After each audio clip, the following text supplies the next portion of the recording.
Good morning, Quackhawks. It's Tuesday, which means it's reading day. It's also Cinco de Mayo, and we're going to be in the 7th chapter of Little Prince. So make sure you grab your copy and come along with me.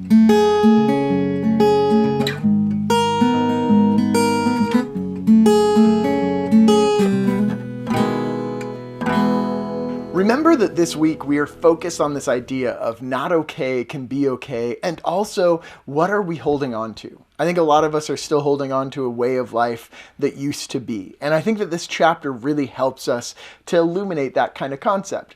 We see the general idea of what the little prince is holding on to. And I don't want to messy it with all of my analysis. I'd rather just get right into it. So join me as we read chapter 7. On the 5th day, thanks again to the sheep, another secret of the little prince's life was revealed to me. Abruptly, with no preamble, he asked me as if it were the fruit of a problem long pondered in silence. If a sheep eats bushes, does it eat flowers too? A sheep eats whatever it finds. Even flowers that have thorns? Yes, even flowers that have thorns. Then what good are thorns? I didn't know. At that moment, I was very busy trying to unscrew a bolt that was jammed in my engine. I was quite worried, for my plane crash was beginning to seem extremely serious, and the lack of drinking water made me fear the worst. What good are thorns? The little prince never let go of a question once he had asked it. I was annoyed by my jammed bolt, and I answered without thinking. Thorns are no good for anything. They're just flowers' way of being mean. Oh. But after a silence, he lashed out at me with a sort of bitterness. I don't believe you. Flowers are weak. They're naive. They reassure themselves whatever way they can. They believe their thorns make them frightening. I made no answer.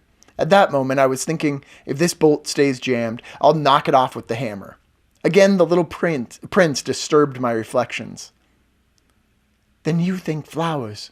No, not at all. I don't think anything. I just said whatever came into my mind. I'm busy here with something serious. He stared at me, astounded. Something serious? He saw me holding my hammer, my fingers black with grease, bending over an object he regarded as very ugly. You talk like the grown-ups. That made me a little ashamed, but he added mercilessly, You confuse everything.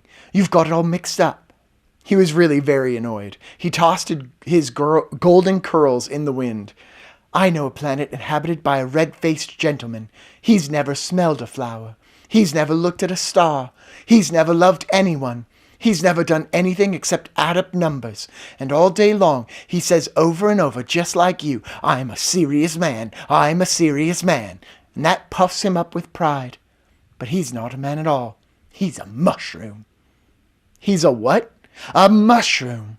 The little prince was now quite pale with rage. For millions of years, flowers have been producing thorns. For millions of years, sheep have been eating them all the same. And it's not serious trying to understand why flowers go to such trouble to produce thorns that are good for nothing.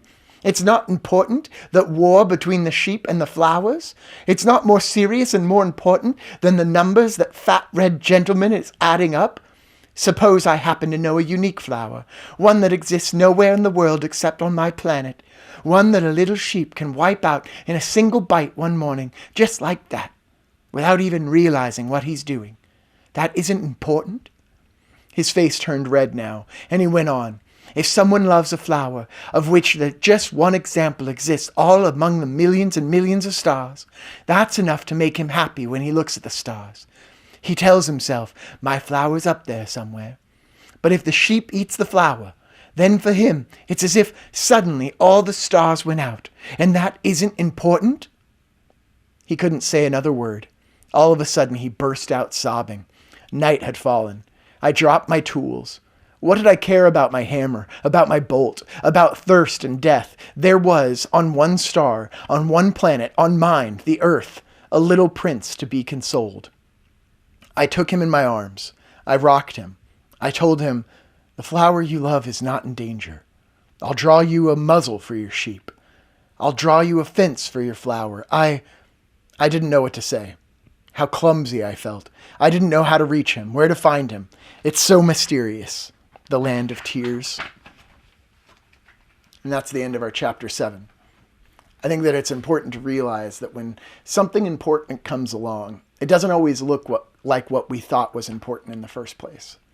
When we look at our lives, we usually rank and prioritize every little thing, even the relationships that we have with others. We rank them and prioritize them. This is the one person I really want to reach out to. This is the one person I care about. This is the thing that I want to get done today. Like me, I think I have to get this video out. I have to do my work.